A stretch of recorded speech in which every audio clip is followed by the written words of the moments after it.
গভীর রাত। একটা ট্রেন স্টেশনের পাশে হরিহর ঘুমাচ্ছে। স্টেশনের পাশে বড় দেওয়াল ঘড়িতে রাত 12টা বাজবার সাথে সাথে ঘড়িটা ঢং ঢং করে 12বার জোরে জোরে আওয়াজ করে বেজে ওঠে। আর তৎক্ষণাৎ স্টেশনের পাশে একটা ফাঁকা জায়গায় হঠাৎ একটা মিষ্টির দোকানের উদয় হয়। স্টেশন মাস্টার হরিহরের ঘুম ভেঙে যায়। চারিদিকে শীতল বাতাস বইতে শুরু করে।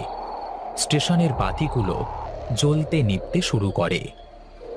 এই যা যা যা, আমি আজ কি করে ঘুমিয়ে গেলাম! খুব তাড়াতাড়ি এখান থেকে চলে যেতে হবে তো। এই বলে হরিহর পেছনে ঘুরতেই দেখল একটা লোক তার পাশে দাঁড়িয়ে আছে। লোকটার চোখ দুটো একদম লাল হয়ে আছে। লোকটি তাকে দেখে এক ভয়ানক